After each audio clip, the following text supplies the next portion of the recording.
Hi everyone, कैसे हैं आप सभी। आई होप कि आप लोग बहुत अच्छे होंगे और एग्ज़ाम की तैयारी भी बहुत अच्छे ढंग से आप कर रहे होंगे। यह एक क्वेश्चन आपके स्क्रीन पर दिख रहा होगा जो कि 2024 के हिसाब से बहुत ही इम्पोर्टेंट है। आज हम इसी को सॉल्व करने वाले हैं बहुत अच्छे से और डिटेल में। चलिए फिर शुरू करते हैं और पढ़ते हैं क्वेश्चन कि क्या है। कह रहा है सिद्ध करें कि 5 - √3 एक अपरिमेय संख्या है। ठीक है, 5 - √3 जो है अपरिमेय संख्या है, हमें इसे सॉल्व करना है। देखिए, सबसे पहले आपको क्या करना है कि इसको अपोजिट मान लेना है। हमें सिद्ध करना है अपरिमेय संख्या, लेकिन आप पहले गलत मानिए कि 5 - √3 जो है वो एक परिमेय संख्या है। हम ऐसा मान लेंगे, हम मान लिए ऐसा हम कहे थे कि 5 - √3 एक परिमेय संख्या है। हालांकि ये गलत बात है, वो जाते जाते हम लास्ट में सिद्ध कर देंगे। ठीक, लेकिन पहले आपको अपोजिट मानना होगा इस तरह के क्वेश्चन में। अब मैं अगर यह परिमेय संख्या माना हूँ मैं, तो क्या मैं इसे p/q के रूप में लिख सकता हूँ? हाँ, लिख सकता हूँ। तो हम यहाँ पर कह दिए कि अगर यह परिमेय संख्या है तो वो बराबर होगा p/q के रूप में, क्योंकि परिमेय संख्या जो है वो p/q के रूप में होता है। इस कारण से इसे हम क्या कर दिए, इसके बराबर कर दिए। और जहाँ पर p व q क्या होना चाहिए, पूर्णांक होना चाहिए। q is not equal to 0, नीचे में 0 नहीं होना चाहिए।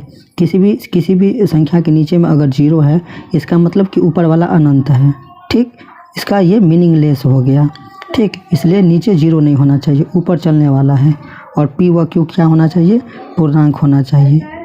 यहाँ पर हम सहआवाज भी कह सकते हैं, इसमें कोई दिक्कत नहीं है। सहआवाज इस कारण से हम कह सकते हैं कि इस तरह से हम पूर्णांक माने हैं यहाँ पर कि दोनों का HCF क्या हो, 1 के बराबर हो। ठीक, अब आपको क्या करना है कि अगर इस तरह से अगर क्वेश्चन आए तो रूट वाली जो संख्या होगी ना, उसको आपको एक तरफ रखना है हमेशा। तो मैं इसको, ये रूट वाला जो संख्या है, इसको मैं इधर नहीं रख सकता क्योंकि यह माइनस में है। तो आसान हो जाए उसके लिए हम क्या करेंगे, ये √3 को उधर भेज देंगे हम, ताकि ये प्लस में हो जाए। अब p/q को इधर लेकर आ जाएंगे, माइनस में ये हो जाएगा। देखिए कैसे। तो हम क्या किए, रूट वाली संख्या को अलग कर दिए, इधर लेकर आ गए तो प्लस में हो गया। अब p/q जो प्लस में था वो इधर आ गया तो माइनस हो गया।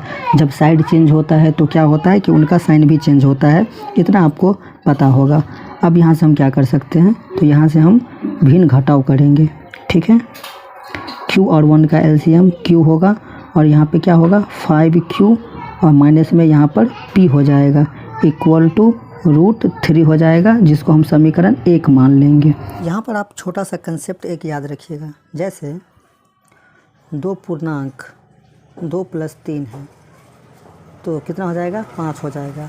तो दो पूर्णांकों का जो जोड़ होता है वो एक पूर्णांक ही आपको मिलेगा। मान लीजिए कि 3 - 1 है, कितना होगा, 2 होगा।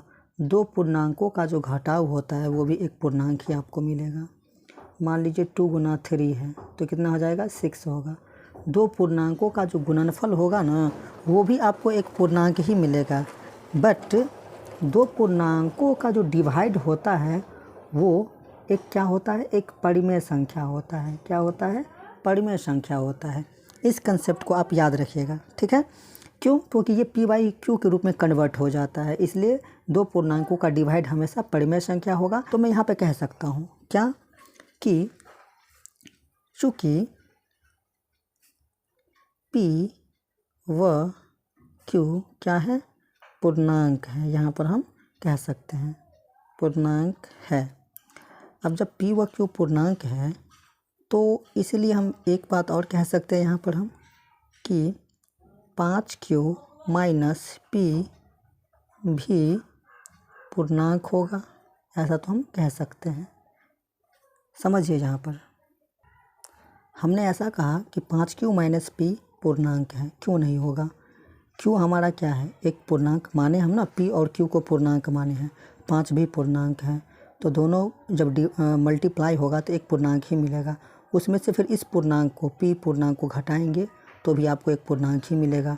ऊपर पूर्णांक, नीचे पूर्णांक, तो जो ऊपर भी पूर्णांक नीचे भी पूर्णांक, तो क्या इस चीज़ को हम, तो डिवाइड हो गया ना, तो क्या इस चीज़ को हम परिमेय संख्या नहीं कह सकते? जी हाँ, ज़रूर कह सकते हैं हम इस चीज़ को, क्योंकि ऊपर भी पूर्णांक नीचे भी पूर्णांक, तो ऊपर नीचे दोनों पूर्णांक, तो हम कह सकते हैं कि इसीलिए 5q -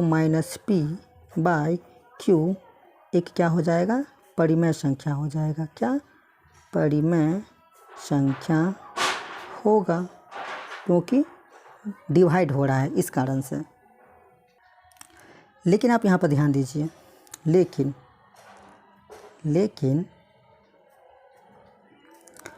5q minus p by q, जिसको हम परिमेय संख्या बोले हैं, वो समीकरण 1 में जो है वो किसके बराबर है? √3, मतलब अपरिमेय संख्या के बराबर है। तब तो ये गड़बड़ हो गया ना। यहाँ पर हमने इस चीज़ को परिमेय संख्या प्रूव कर दिया आपके सामने में, लेकिन जिसको हम परिमेय कह रहे हैं वो खुद क्या है? अपरिमेय संख्या के बराबर है, तो ये भी अपरिमेय संख्या हो जाएगा। तो एक ही चीज़ दो कैसे हो सकता है? तो हम यहाँ पर लिखेंगे, ठीक है, जिसको हमने परिमेय कहा वो समीकरण 1 में क्या है?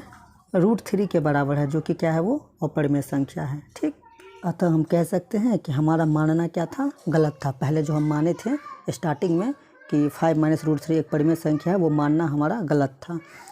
ठीक, अतः 5 माइनस √3 एक क्या है? अपरिमेय संख्या है। तो इस तरह से आप क्या कर सकते हैं? तो ऐसे सवालों को सिद्ध कर सकते हैं। आपको बता दें कि यह जो क्वेश्चन है वो बहुत ही इम्पोर्टेंट है। 2011 के कंपार्टमेंटल में पूछा था, फिर 2015 में भी पूछा है एनुअल एग्ज़ाम में, उसके बाद 16 में भी पूछा है कंपार्टमेंटल में, 19 में भी पूछा है, ठीक, फर्स्ट सिटिंग में, और फिर से 19 में भी पूछा है, कंपार्टमेंटल में भी पूछा है। तो यह क्वेश्चन बहुत इंपॉर्टेंट है, हो सकता है कि इस बार भी पूछ दे। तो यह क्वेश्चन आपके लिए बहुत इंपॉर्टेंट था। इस कंसेप्ट को आप क्या कीजिएगा? तो याद रखिएगा। उम्मीद करते हैं कि यह वीडियो आपको अच्छा लगा होगा। मिलते हैं अगले क्वेश्चन के साथ, एक धमाकेदार इंपॉर्टेंट क्वेश्चन के साथ।